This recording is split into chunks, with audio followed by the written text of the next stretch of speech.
जय जय रामकृष्ण हरी नामाचा गजर ऐकला की हरिनामाकडे वेगळीच ओढ निर्माण व्हायला लागते आणि आठवतो तो आपला विठुराया।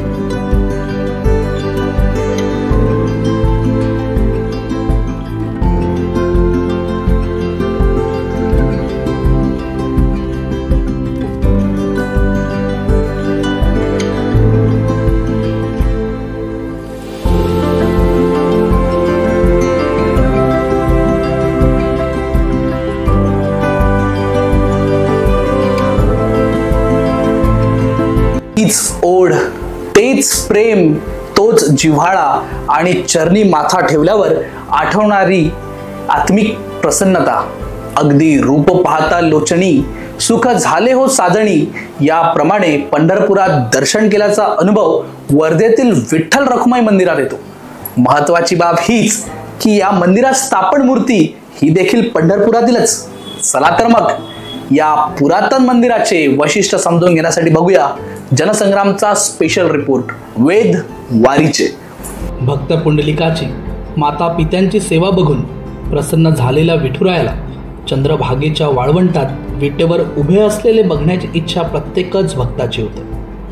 आषाढी आणि कार्तिकी एकादशी आली की वारीच्या त्या आनंद उत्सवात सामील होऊन तो आनंद घेणे प्रत्येकाला हवासा आहे। मात्र बरीच भक्त पंढरीला जाऊ शकत नाही, तर वारीचा तोच आनंद, तीच पांडुरंगाची आस पूर्ण करणारे, डोळ्याचे पारणं फेडणारे आल्हाददायक अनुभव वर्धेतील पुरातन विठ्ठल रखुमाई मंदिरात आहे। कारण ह्या पुरातन मंदिरात देखील पंढरपुराप्रमाणेच अखंड हरिनाम संकीर्तन सतत गुंजत असतो। मंदिरात गेले की पंढरपुराप्रमाणे तोच अनुभव मिळतो। त्यास प्रमुख कारण बघायचे झाले तर मंदिरात 365 दिवस खंडन न करता नित्य नियमाने हरिनाम हरिपाठ होत असतो। बापूजी नाईकांद्वारे निर्माण ज्ञानेश्वर समाजाद्वारे दरवर्षी वारी पायी केल्या जायची। कालांतराने ती बंद झाली, मात्र त्यांनी सुरू केलेल्या प्रत्येक गुरुवारच्या साप्ताहिक पालखी सोहळ्याला खंड अजून पडलेला नाही। प्रत्येक एकादशीला येथे होणाऱ्या कीर्तनामुळे विठुरायाच्या साक्षात अस्तित्वाची जाणीव होते। मंदिराद्वारे ज्ञानेश्वर माऊलींच्या पुण्यतिथी सोहळ्यासमयी ज्ञानेश्वरी पारायण, तुकाराम गाथा पारायण, तसेच दरवर्षी पांडुरंग महाराज सायंकार यांचे प्रवचन आणि कीर्तन सेवा असते।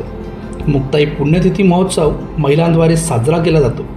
कार्तिक महिन्यातील काकड आरती सोबतच वारकरी संप्रदाय वाढविण्यासाठी ज्ञानेश्वर समाजाची स्थापना करणाऱ्या बापूजी नाईक यांचा पुण्यतिथी सोहळा दरवर्षी मोठ्याने साजरा केला जातो, जो निर्मळ भावनेने नित्य नियमांसह विठुरायाची आणि रखुमाईची आराधना करतो।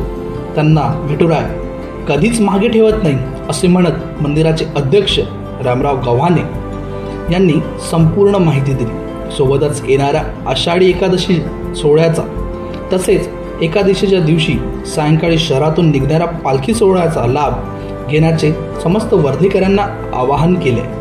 चला तर मग जय जय रामकृष्ण हरीच्या गजरात नाहत आपण आपले अंतःकरण शुद्ध करण्यासाठी जाऊया पांडुरंगाच्या दर्शनाला वर्धेतील पुरातन विठ्ठल रखुमाई मंदिर, हवालदारपुरा येथे। रामकृष्ण हरी।